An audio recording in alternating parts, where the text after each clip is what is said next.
Hey guys, thanks for checking out the channel. Hit the like button if you liked the video. Don't forget to subscribe. And also, remember to hit that bell for notifications for when we drop new videos.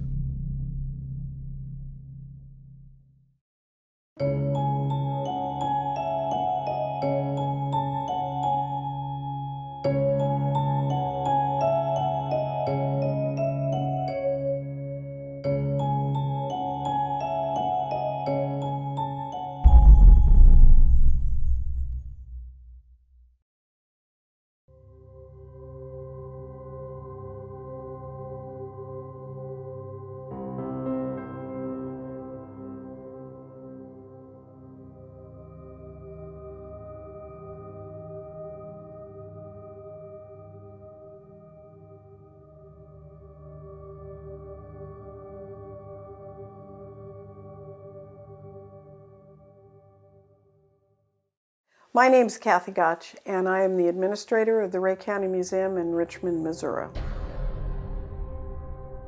I have been at this job for 2.5 years. I was here previously as a volunteer, quite a lot for the lady that was here before me. So my tasks here are really to make sure that the building and the collection stay safe, that I interpret this in a manner that's pleasing and keep things clean, lead tours, promote the building and promote the history that's within the building, and hold events that will do the same thing. So we're promoting the history of the county. This building was actually started in 1909 and completed in 1910. It was built as a poor farm, and it's called the Ray County Poor Farm. A poor farm was a place where everyone who, or anyone who could prove themselves to be indigent, they couldn't take care of themselves, came to live, and they became a ward of the county. So if they were, physically handicapped, mentally handicapped, elderly with no one to take care of them, or down on their luck even, or in transition from one place to another where they had no money situations, like the orphan train kids, or maybe they were, being taken out of a home, private home for safekeeping, things like that. But what this place had was the ending of a lot of people's lives. The one in particular that people like to talk about is a girl named Goldie Riser, and she was the daughter of a woman who was murdered.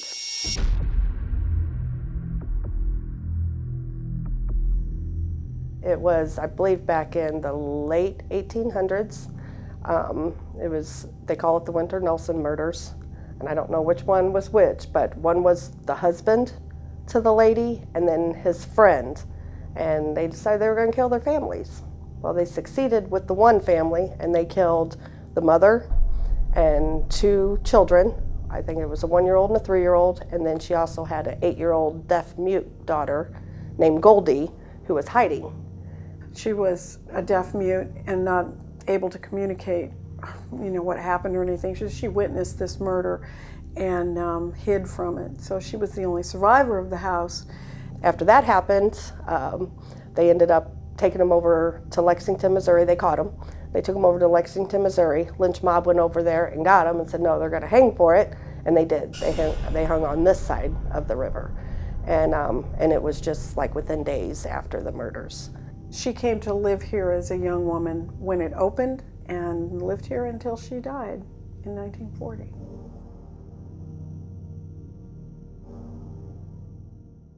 There have been a number of people over the years that have said that they've felt her presence. There's a couple of people I remember saying they'd seen her, or someone who would fit the description, that her hair was tugged, their hair was tugged and things like that. Nothing particularly bad, but just making her presence known.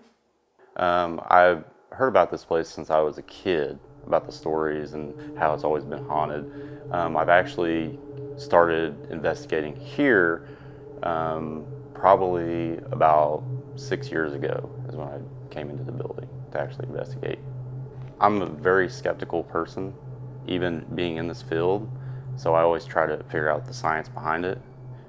And the first thing that I ever seen with my own eyes was probably the second time I was here, were these little red small pin lights, and they were just kind of floating in between the rooms. And I played it off, thought it was a reflection, until later on I found out other people had witnessed that. The first big thing that's ever happened to me here was we were running a spirit box, and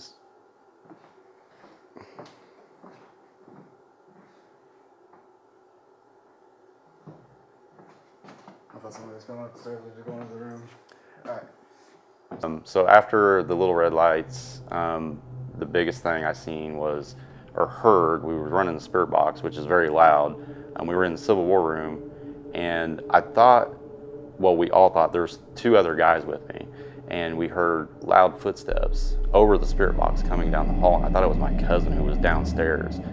And the difference was, it sounded like it was barefoot, if that makes any sense. Like there was no soles or heels or anything like that, and it was really loud, and it started to like almost like charge down the hall. It got faster and faster to like a running pace to the door, where I stepped out and looked, because I thought it was her the whole time, and there was nobody there.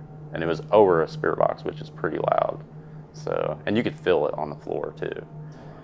Here, I don't know, probably in the last 6 months or so, I was in this genealogy room here, and I felt something around my neck, and I had to walk out. I had to leave.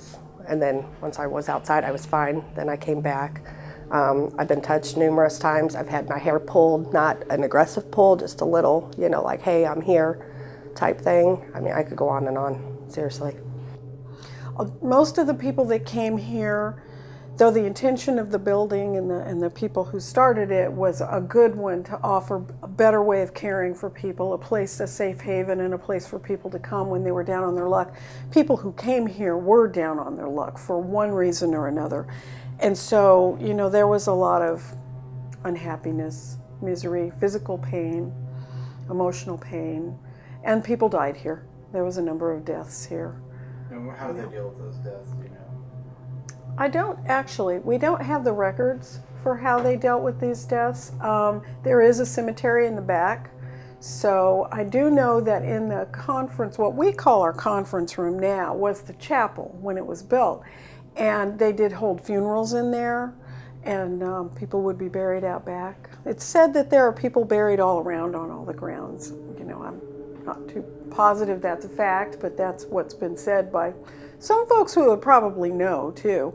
So that's really a lot of it. It's just the day-to-day sort of grind and what happened. And you had the war, you had both wars actually.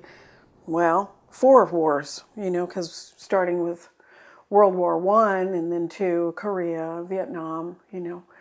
And this place was going during all of those. So. In 2019, we were invited to come out to the Ray County Museum here in Richmond, Missouri. Well, it's 2020, and we're here to investigate it.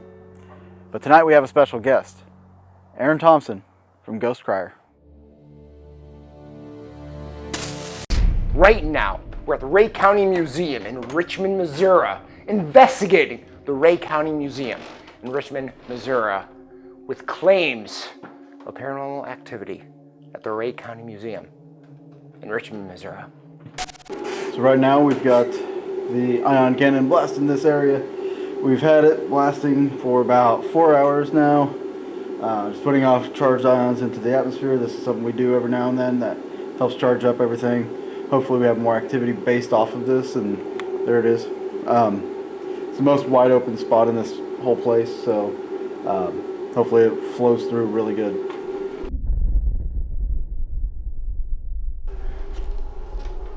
Look at this, we found it.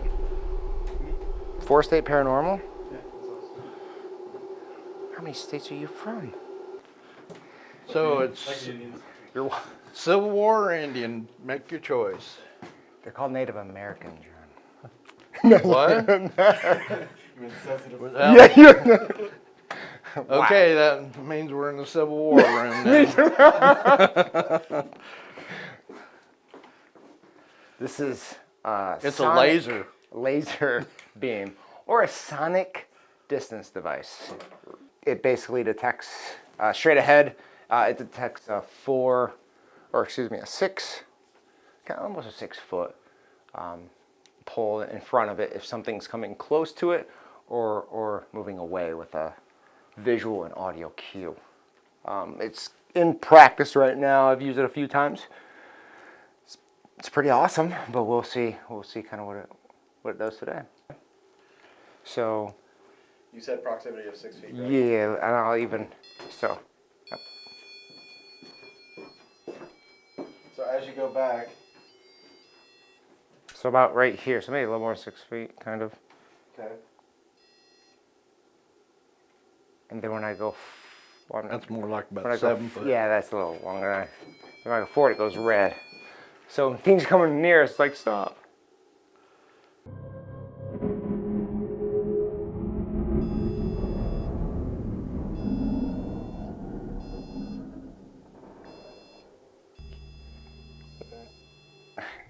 Smart ass. And it's like they're getting close to hold it for 3 seconds. If you can get really close to it and just kind of go back to hold green. I don't think it liked me calling him a smart No, ass. it's gone. It's like, fine, I'm out of here. That's, fuck, yeah, okay. 3 seconds. Yeah. Okay. Do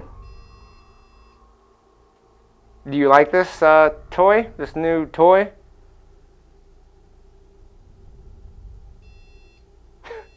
Is that yes? I mean yes? Green? Yes would mean yes.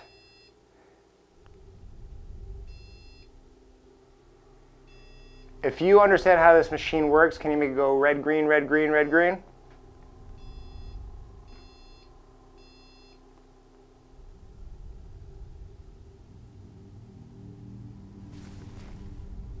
Red, green, red, green, red, green. Or green, red, wherever you want to start, just, you know. There you go. Pretty close. Yeah, I mean, it's definitely, yeah, it's giving something. Huh. It's interesting. Can you just make it go red, green, red, green, red, green? Just back and forth? Yeah. You might have slipped up. Start over. Red, green.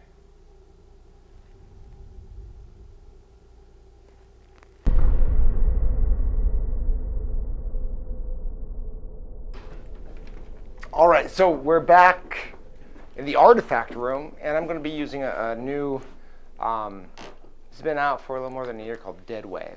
It's by Keith Weldon, who invented the ITC application, digital application communication instrument, Spiritus, as well as Necrophonic, which uses phonemes, part words, and sounds, so nothing real.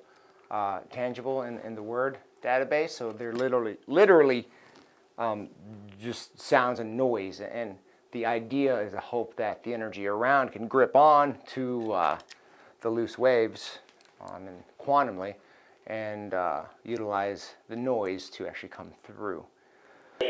Do me a favor and just tell us the name of the museum, please.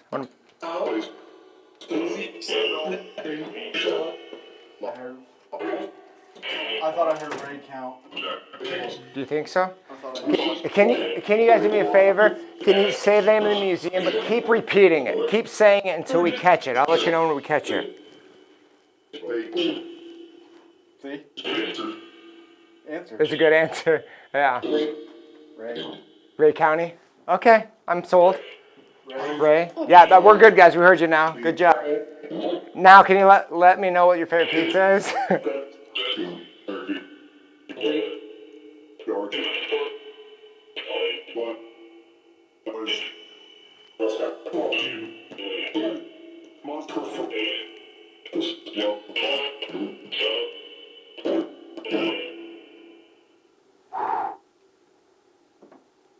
No, I think I just saw something that was just unique.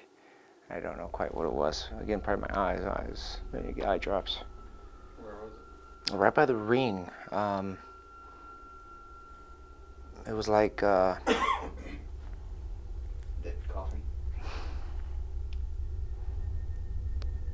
was like a visual breeze. But again, it could have been eyes getting a little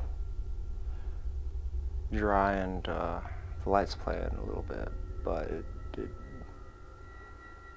You guys want to leave that and try different room? Try the Indian room now? One second, let me just do two. I'm gonna do two of these. Last time I had all four of them running. Again, I'm still playing with this. What do I have in between that drawer? What item is that? Jewelry.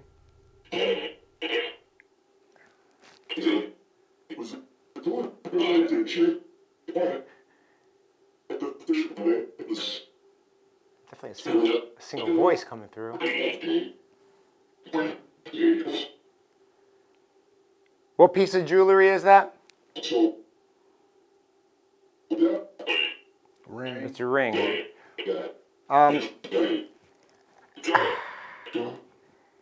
Whose ring is that? Can you say a name? Yeah, it is my ring. But can you say my name?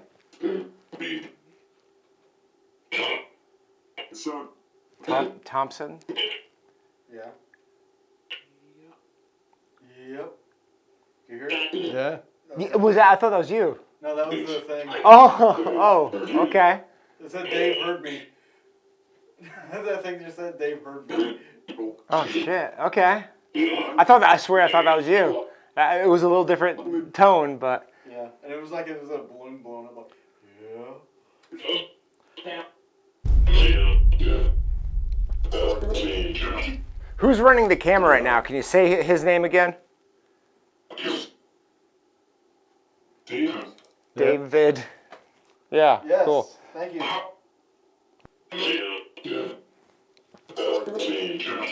Who's running the camera right now? Can you say his name again? David. Yeah. Yes. Cool. Thank you.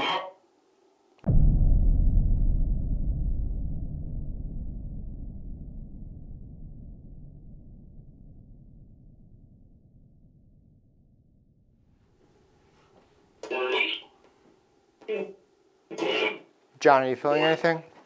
Nah. Huh? Nope. Okay. Okay.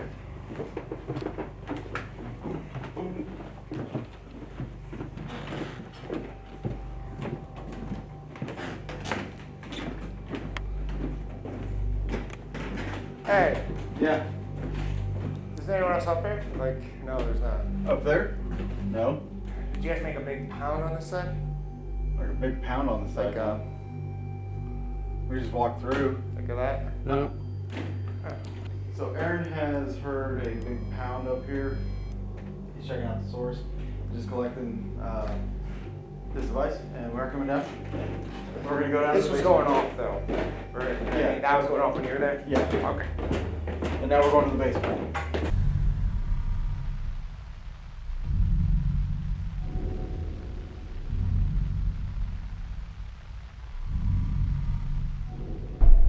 I do want to go down to that end where, because earlier I had that moment. Mm-hmm. I do want to kind of press that issue Alright. a little bit. Right here? No, it's all the way down.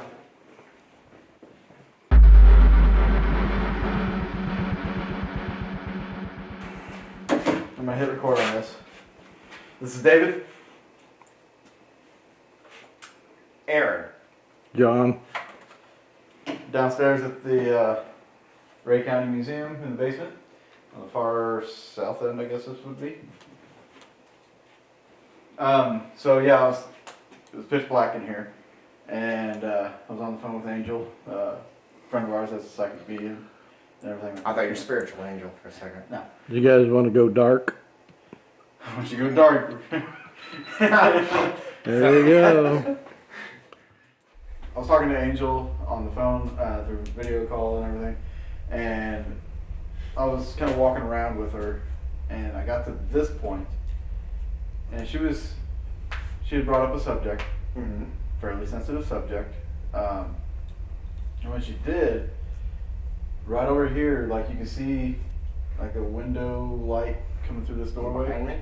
Over here, nah, yeah, you can't see what I'm doing. Okay. To my right, and then down this hall. And standing where I'm at, like I could see what looked like a head, blocking out some of the light because there's like a piece of board blocking my view. So anyway, I saw that. I'm like, oh wow, I don't know if, when I saw it, all this stuff. Then I felt this cold just start coming up my hand and started going up my arm and everything. So I do want to kind of touch on that subject a little bit because it seemed to be something of a sensitive nature, and it was a little bit pressing, and I just feel like a shadow right here in front of me. Is that me? Like right here. I don't want to sound like a douche canoe or nothing, but like against this wall. See, like it looked like a shadow movement right there. If you turn off your light, this door to your right or left, you can see light coming in from there. Oh, okay. So it kind of gives. Before filming began, I had an experience with a shadow figure in the same location. As I was telling Aaron about it, I noticed a shadow move along the back wall. It makes me wonder if it wasn't the same shadow that I experienced earlier.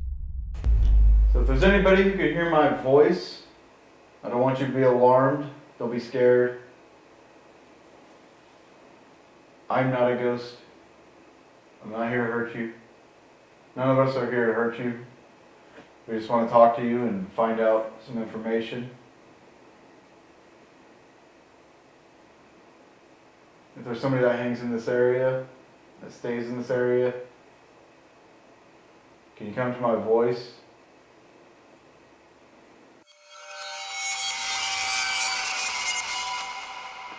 Somebody's pushing me down the hall. You feeling it in the back? Oh yeah. That's one of the claims down here. Why would it be pushing? Do we know? Don't know. Maybe to hurry someone, or Get out of the way. maybe it's just a lot of rushing around. It feels like a push. Maybe a busy hallway. Why don't you step up there then, John? Whoop, here we go again. Step up here. Yeah, we can't even see where I'm going. Use the camera. Just stand right up right here, I guess. Get it out of the way and move your tripod there. You know what? Actually, let me put the tripod. Let me point this away from John. Yeah. It's a distance Just gauge, pushing right? him. Yeah. Yeah. There we go. Smart thinking. Thank you, investigator. Top notch. Thank you. This is why we brought him along.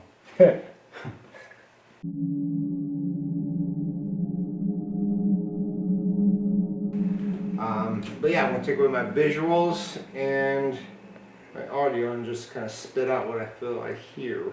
Okay, I'll ask questions and you. Yeah. It's the Estes method, basically. Probably, yeah. I mean, people use this type of sensory deprivation in different aspects, but if I can hear you guys, I'll let you know. Okay. If it comes to that, if that's. But let me. I'm gonna try a couple different spirit boxes. I'm gonna start with the necrophonic since I am very familiar with that. Okay, I'm gonna put this up where we. I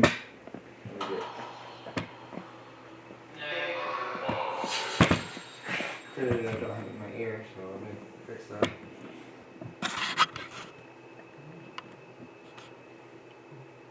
What? Did you hear something? Did you hear that, John? What that? Yeah. Yeah. Were you sleeping? Were you like snoring? Who are you? Gonna be sleeping when I'm looking at you.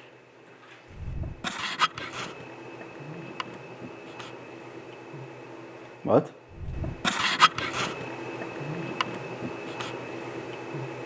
What? When the audio pops in, I can't hear anything, but in between the pauses, I feel like I probably hear you, so just keep that in mind. I'll keep it minimal. But I will start spitting off what I hear. Alright. So how many of us are down here in this room? I'm here. Okay, how many Now. of us? 2. But counting The Aaron. dude. Yeah, that dude. Counting Aaron, how many of us are over here? 2. John's right there. I'm right there. 5. Are you bad at math?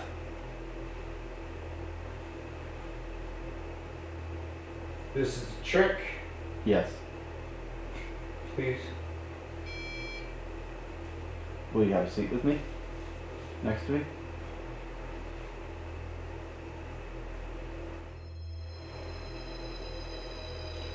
He's got a device in there. If you can manipulate the frequencies,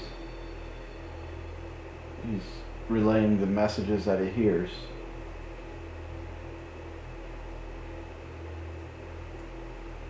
Do you know who? Aaron? Yes, Aaron is relaying the messages. He's mine or he's Mike? You think he's cute? Yep. No. Yes. Are you a male or female? Are you male or female? Not all of us. How many are here? Are all of you from here? Yeah. Yeah. To the Were boat. He's mine. who's yours? Don't leave him. Who? Don't leave who? But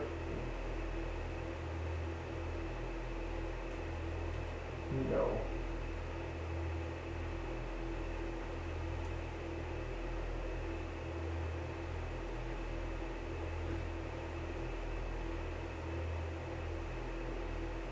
Do you like John over there? Yes. Here's Aaron. Yeah, but do you like John? John was in the military. Yes. Can you guess what branch of Please. Can you guess what branch of military John was from? That he was in?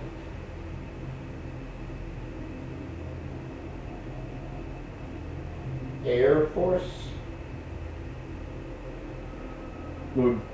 John, what branch were you in? Air Force. Good guess. That's pretty awesome. Dude. Dude. Good job. Did you serve in the military?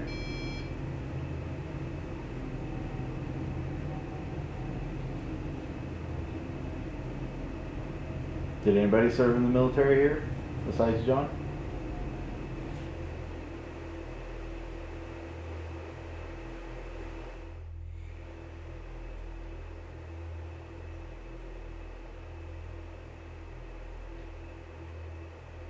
Do you like funny people? Say it to him. Don't. Don't, Aaron. Fuck you.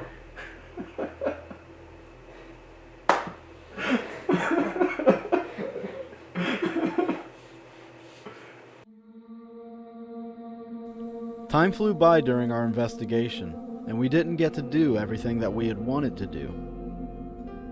Although our experiences were not crazy, we feel that there's more than meets the eye at the Ray County Museum.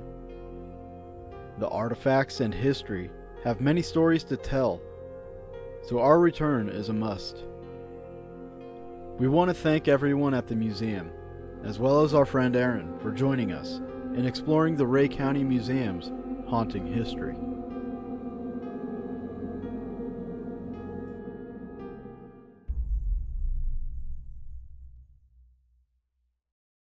For the most part, it's just, there's people, you know, it's a potter's field, so there's people just kind of buried among the field back there in the back. I think it was the 80s, there was a Boy Scout who actually put his own time and effort into finding out about these graves and stuff. And there used to be a few markers back there, and kind of the story behind that was they got run, there was a grass fire, and a guy, they didn't even discover these until it was Elm Park rest home, that there was markers, and then they all got destroyed with the grass fire. So in the 80s came along this boy named Kevin, a Boy Scout, who that's all his focus was on. And that's how the new gravestone and memorial came about, was through him. He found out about, it was basically the guy that helped with it, his name was Norman, I believe, was an older gentleman that discovered the actual original ones. And so through that is where he wanted to help, and they did as much research as they could, but with it being a potter's field, there's no county records. And probably the only records that we did have in the county was in the old courthouse, which caught fire and a lot of the records got destroyed. So it's all through local residents, people that were here before, kind of. All of the items in this building were donated by people who've lived in Ray County, for the most part. There's a few little things that have been from outsiders, but pretty much everything in this building was donated by people who live in this county. And a lot of it is their ancestors' goods. You know, there's old saddles, there's clothing from the 1800s, there's all manner of things, and as well as more modern. So there's, each of the rooms here is done as a themed room. So we have a World War I room, a World War II room, a quilt room, and that type of thing. And so the items fit in those general exhibits.